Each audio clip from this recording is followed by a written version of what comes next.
दोस्तों नमस्कार। आज हम आपको एलआईसी की एक ऐसी न्यू पॉलिसी के बारे में बताने वाले हैं जहां पर आपको बेनिफिट ही बेनिफिट देखने को मिलेगा। स्पेशली ये पॉलिसी उन सभी लोगों के लिए बहुत ही खास होगी जिसके घर में बच्चियों ने जन्म लिया है। यदि आपके घर में बेटी है या फिर बच्चे हैं और आप उनके फ्यूचर को लेके परेशान हैं कि कैसे आगे चलकर उनकी पढ़ाई पॉसिबल हो पाएगी, इस महंगाई के दौर पे कैसे हम उनका कन्यादान कर पाएंगे।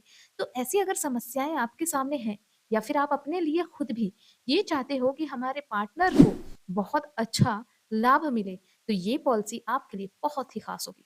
एलआईसी की जिस पॉलिसी के बारे में हम बात करने वाले हैं उसका टेबल नंबर है 733, जिसके बारे में हम पूरी डिटेल जानेंगे। तो वीडियो को लाइक कर दीजिए। चलिए शुरू करते हैं वीडियो को। वीडियो बहुत ही खास होगी, सो वीडियो को शेयर भी जरूर करिएगा। साथ ही अगर पहली बार चैनल पे आपका आना हुआ है, चैनल को सब्सक्राइब करना बिल्कुल भी ना भूलें। चलिए बढ़ते हैं। सबसे पहले हम जानेंगे एलआईसी की इस बेस्ट पॉलिसी की बेनिफिट्स के बारे में। दोस्तों इसमें कई तरीके के बेनिफिट्स आपको देखने को मिलते हैं। इसमें सबसे बड़ा बेनिफिट ये है कि अगर पॉलिसी होल्डर की डेथ हो जाती है तो भी मेच्योरिटी का अमाउंट मिलता है। जी हाँ, अगर किसी पॉलिसी होल्डर ने इस एलआईसी पॉलिसी को लिया है और किसी कारणवश उसकी डेथ हो जाती है, चाहे वो नॉर्मल डेथ हो या एक्सीडेंटल डेथ हो, तो भी नॉमिनी को मेच्योरिटी का पूरा अमाउंट मिलता है। दूसरा बेनिफिट ये है कि यहाँ पर आपको एनुअल इनकम बेनिफिट भी देखने को मिल जाता है, ताकि आप अपनी फैमिली की नीड्स को पूरा कर सकें। अब ये होता क्या है? दोस्तों, जितने भी सम एश्योर्ड का इस पॉलिसी को लिया जाता है, उसका 10% हर साल आपको दिया जाता है एलआईसी की तरफ से, जिससे आप अपने घर की नीड्स को पूरा कर सकते हैं। साथ ही बच्चों के लिए ये पैसा यूज़ कर सकते हैं उनकी एजुकेशन में। तो ये इसका सबसे बड़ा बेनिफिट है। इसके साथ-साथ इसमें तीसरा बेनिफिट ये है कि 3 साल कम पॉलिसी पेमेंट करनी होगी। मतलब आपने मान लीजिए 25 साल की पॉलिसी ली, तो आपको जो प्रीमियम भरना है वो सिर्फ 22 साल तक ही भरना है। 3 साल के रेस्ट के बाद आपकी मैच्योरिटी अमाउंट पूरी हो जाती है। तो यहाँ पे आपको 3 साल कम पॉलिसी को पे करना है। अब चौथा बेनिफिट ये है कि बच्चों की एजुकेशन की यदि आप प्लानिंग करना चाहते हैं, तो आप इस प्लान की मदद से अपने बच्चों की फ्यूचर की प्लानिंग कर सकते हैं। बच्चों का फ्यूचर यहाँ पे सिक्योर हो सकता है। तो जब एक पॉलिसी में इतने सारे बेनिफिट देखने को मिलते हैं, तो चलिए उसके कंडीशंस के बारे में भी जानते हैं। आखिरकार कौन-कौन इस पॉलिसी को ले सकता है, इसकी कंडीशंस क्या-क्या हैं? तो देखिए सबसे पहले बात आती है ऐज की। यहाँ पे जो ऐज है मिनिमम 18 प्लस होना चाहिए, मैक्सिमम 50 ईयर होनी चाहिए। मतलब अगर कोई 18 वर्ष से अधिक है और 50 वर्ष से कम आयु का है, तो वो इस पॉलिसी को ले सकता है। पॉलिसी की जो टर्म है, मतलब कितने सालों तक के लिए पॉलिसी ली जा सकती है, वो 13 साल से लेके 25 साल तक की है। मतलब यदि कोई व्यक्ति 15 साल की पॉलिसी लेना चाहता है तो 15 साल की पॉलिसी ले सकता है, कोई 20 साल की लेना चाहता है 20 साल की ले सकता है, कोई यहाँ पे 22 साल की पॉलिसी लेना चाहता है, 21 साल की पॉलिसी लेना चाहता है, वो 13 से 25 के बीच में पॉलिसी टर्म को चूज़ कर सकता है। अब बात करते हैं पीपीटी की, मतलब पॉलिसी का प्रीमियम कब तक भरना होगा। तो जैसे मैंने आपको कहा ही है कि जो भी आप पॉलिसी टर्म्स लेते हैं, सपोज अगर आप 21 साल का पॉलिसी टर्म लेते हैं तो आपको मात्र 18 वर्ष ही प्रीमियम भरना होगा। तो जितना भी आप पॉलिसी टर्म लेते हैं उससे 3 साल कम आपको पेमेंट करनी होगी और मैच्योरिटी में आपको फुल अमाउंट मिलता है। जी हाँ दोस्तों, जैसा कि मैंने एग्जांपल में आपको बता ही दिया कि यदि आप 21 साल की पॉलिसी टर्म चूज़ करते हैं तो आपको सिर्फ 18 वर्ष ही पेमेंट करनी होगी और आपकी मैच्योरिटी 21 वर्ष में होगी। ओके। नेक्स्ट है सम एश्योर्ड। इसमें मिनिमम कितने लाख का बीमा लिया जा सकता है? तो पहले इसकी जो क्राइटेरिया थी वो 1 लाख रुपए की थी, बट अब यहाँ पे मिनिमम 2 लाख रुपए का क्राइटेरिया रखा गया है कि मिनिमम आप 2 लाख रुपए का बीमा ले सकते हैं। मैक्सिमम की कोई भी लिमिट नहीं है। आपकी आमदनी के अनुसार या फिर आप जितना एक्सपेंस कर सके उसके अनुसार आप यहाँ पे मैक्सिमम सम एश्योर्ड भी चूज कर सकते हैं। तो ये हो गई पॉलिसी की डिटेल। अब यहाँ पे हम एक एग्जाम्पल के तौर पे इस पॉलिसी को बहुत अच्छे तरीके से समझेंगे एंड इसके सारे बेनिफिट्स के बारे में भी जानेंगे। मान लीजिए कोई व्यक्ति है मोहन, जिसकी उम्र 30 साल है, वो इस पॉलिसी को लेना चाहता है। मान लीजिए मोहन ने इस पॉलिसी का टर्म चूज किया है 21 साल, मतलब इस मोहन को सिर्फ 18 वर्ष ही प्रीमियम भरना होगा। तो चलिए देख लेते हैं मोहन को क्या क्या बेनिफिट्स मिल सकते हैं। सबसे पहले ये देख लेते हैं कि मोहन ने सम एश्योर्ड 10 लाख का लिया है, मतलब इस पॉलिसी में इन्होंने 10 लाख का बीमा कराया हुआ है। अब चलिए कैलकुलेशन समझते हैं। यहाँ पे हमने एज लिखी जो कि मोहन की आज की एज होगा। आगे चल के मोहन इस प्रीमियम को 48 साल तक भरेगा। उसके बाद 51 साल में मोहन की मैच्योरिटी हो जाएगी। ठीक है, यहाँ पे और अच्छे से क्लियर हो सकता है जब आप ये देखेंगे कि यहाँ पे मोहन की एज अभी 30 वर्ष है। मोहन को सिर्फ पेमेंट 18 साल ही भरना है। 18 साल के बाद आपका जो प्रीमियम होगा वो स्टॉप हो जाएगा। उसके बाद आपको 3 साल का वेट करना है, मतलब आपको कोई भी प्रीमियम नहीं देना है। आपकी 51 साल में मैच्योरिटी होगी, जिसमें आपको कई सारे बेनिफिट देखने को मिलेंगे। अगर सम एश्योर्ड 10 लाख के इसमें सम एश्योर्ड है पूरे 10 लाख रुपए, जिसका जो प्रीमियम बनेगा वो ईयरली बनेगा विथ जीएसटी 53,302 रुपीज, मतलब 53,302 रुपए का। ये मैं ईयरली का बता रही हूँ, आप इसे अपने हिसाब से किस्तों में भी बांट सकते हैं, जैसे आप मंथली, छमाही या फिर तिमाही जमा करना चाहे तो। अब यहाँ पे दोस्तों आपको मेच्योरिटी पे मिलेगा कितना, दोस्तों आपको बता दूं, सम एश्योर्ड तो आपको मिलेगा ही मिलेगा, जो कि एक फिक्स्ड अमाउंट होती है। सम एश्योर्ड जो आपका 10 लाख है, उसका जो बोनस मिलेगा, जो कि हर साल एलआईसी देती है। अब ये बोनस एलआईसी के बेनिफिट के ऊपर डिपेंड करता है। ये बोनस कुछ फिक्स बोनस नहीं होता है, पर पास्ट परफॉर्मेंस के कैलकुलेशन के अकॉर्डिंग यहाँ पे आपको बोनस 9,66,000 रुपए तक का मिल सकता है। ये कैसे मिलेगा दोस्तों, वो मैं आगे बताऊंगी। दोस्तों आपको बता दूं, एलआईसी को जितना भी साल भर में बेनिफिट है, वो उसका कुछ प्रतिशत आपको प्रोवाइड करती है। दोस्तों यहाँ पे फाइनेंशियल एडिशनल बोनस भी ऐड होता है, जो कि लगभग 1 लाख तक का होता है। ये कोई निश्चित अमाउंट नहीं होती, सम एश्योर्ड निश्चित होता है। ओके, तो जो टोटल आपकी वैल्यू बनेगी, तो मेच्योरिटी पे आपका लगभग रिटर्न बनेगा 20,66,000 का, सब कुछ मिला के। अब चलिए मैं आपको बोनस कैलकुलेशन भी बता देती हूँ। देखिए बोनस कैलकुलेशन एलआईसी के ईयरली बेनिफिट के ऊपर डिपेंड करता है, बट पास परफॉर्मेंस के अकॉर्डिंग यहाँ पे जो बोनस है वो 46 रुपए प्रति 1,000 के सम एश्योर्ड पे मिला हुआ है। तो हमारे केस में 10 लाख का सम एश्योर्ड है, तो हम यहाँ पे इनटू करेंगे, मतलब 46 गुणे 1,000 करेंगे तो 46,000 हो गया, और 46,000 का गुणे 21 साल के लिए करेंगे तो 9,66,000। इस तरीके से यहाँ पे बोनस को कैलकुलेशन किया गया है। ओके, तो ये वैल्यू बन गई 20,66,000 रुपए की, जो कि मेच्योरिटी पे आपको मिलेगी।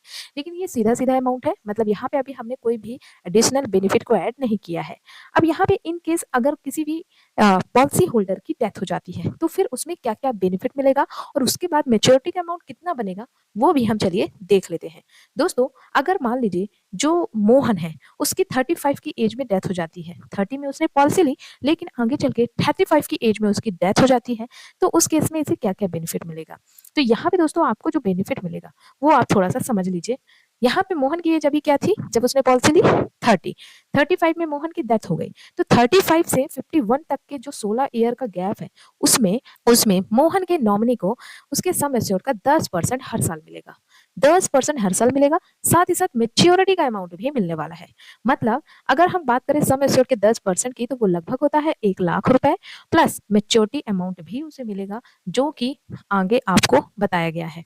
तो यहाँ पे दोस्तों ये calculation annual income benefit plus maturity amount के ऊपर डिपेंड करता है। यानी एनुअल इनकम बेनिफिट मतलब सम एश्योर्ड का 10% हर साल मिलता है, जिसका उपयोग आप बच्चों की पढ़ाई या फिर घर की जरूरतों को पूरा करने में कर सकते हैं। 1 लाख रुपए आपको हर साल मिलेगा, कब से कब तक, 16 साल तक के लिए। और 16 साल के बाद जो मेच्योरिटी का अमाउंट मिलने वाला था, वो तो आपको मिलेगा ही मिलेगा, इन केस यदि पॉलिसी होल्डर की डेथ जाती है तो। ओके, अब यहाँ पे देखो आपको उसके बाद मेच्योरिटी मिलेगी कितनी, यानी आफ्टर डेथ मेच्योरिटी मिलेगी कितनी। हमने बिफोर डेथ का देखा है कि मेच्योरिटी हमें मिली है 20,66,000 के लगभग, लेकिन आफ्टर डेथ कितनी मिलेगी। तो दोस्तों आफ्टर डेथ जैसा कि मैंने बताया 16 साल तक आपको 1-1 लाख रुपए तो मिलेगा ही मिलेगा, साथ में मेच्योरिटी भी मिलेगी। अब मेच्योरिटी किस तरीके से कैलकुलेट होगी वो देख लीजिए। डेथ के केस में मेच्योरिटी 110% मिलती है सम एश्योर्ड का, यानी यहाँ पे सम एश्योर्ड हमारा 10 लाख रुपए है, तो इसका 110% होता है 11 लाख रुपए के लगभग। अब इसका जो बोनस है वो 9,66,000 तो है ही, और 1 लाख रुपए आपका है FAB अमाउंट, यानी फाइनेंशियल एडिशनल बोनस। तो ये टोटल हो जाएगा 21,66,000 के लगभग, यदि किसी भी पॉलिसी होल्डर की डेथ हो जाती है।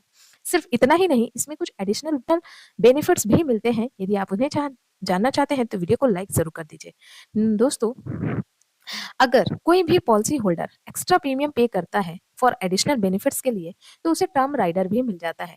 टर्म राइडर का मतलब ये होता है कि अगर पॉलिसी होल्डर की डेथ हो जाती है, तो उसमें कुछ एडिशनल बेनिफिट्स भी उसे मिलते हैं। ये जो टर्म राइडर है उसका जो प्रीमियम अप्रोक्सीमेट होता है 2,911 रुपए के लगभग होता है। अगर आप 2,911 रुपए और एक्स्ट्रा पे करते हैं, तो आप एडिशनल बेनिफिट्स ले सकते हैं, और मेरे ख्याल से सभी पॉलिसी होल्डर्स को ये बेनिफिट लेना चाहिए। क्यों? क्योंकि दोस्तों यहाँ पे आपको एक्स्ट्रा बेनिफिट मिलता है, यानी डेथ के टाइम पर भी पैसा सम एश्योर्ड भी मिलेगा, साथ ही साथ एनुअल इनकम बेनिफिट भी मिलेगा, और साथ ही साथ जब मेच्योरिटी हो जाएगी तो आपको मेच्योरिटी का अमाउंट भी मिल जाएगा। मतलब अभी आपने ये देखा कि हमने एक्स्ट्रा प्रीमियम बेनिफिट नहीं लिया है, तो हमें कितना मिल रहा है 21,66,000, लेकिन अगर हम टर्म राइडर ले देते हैं, तो इस केस में सम एश्योर्ड मतलब जो 10 लाख का है वो भी मिल जाएगा, डेथ के बाद। साथ ही साथ आपको एनुअल इनकम बेनिफिट का 1-1 लाख रुपए 16 साल तक के लिए मिलेगा और मैच्योरिटी का अमाउंट भी मिलेगा, तो इसमें आपको ज़्यादा बेनिफिट होता है। समझ गए? तकरीबन फिर 31 लाख के लगभग मिलेगा। लेकिन कब मिलेगा? जब आप एक्स्ट्रा प्रीमियम एडिशनल बेनिफिट्स के लिए पे करते हैं तब, ठीक है? इसे टर्म राइडर भी कहते हैं।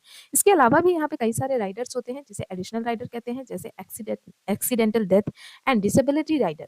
ये भी एक तरह का राइडर है। एक तरीके का राइडर एक्सीडेंटल बेनिफिट राइडर और तीसरा टर्म इंश्योरेंस राइडर। तो आप इनमें से कोई भी राइडर अपनी पॉलिसी में ऐड करवा सकते हैं पॉलिसी लेते वक़्त।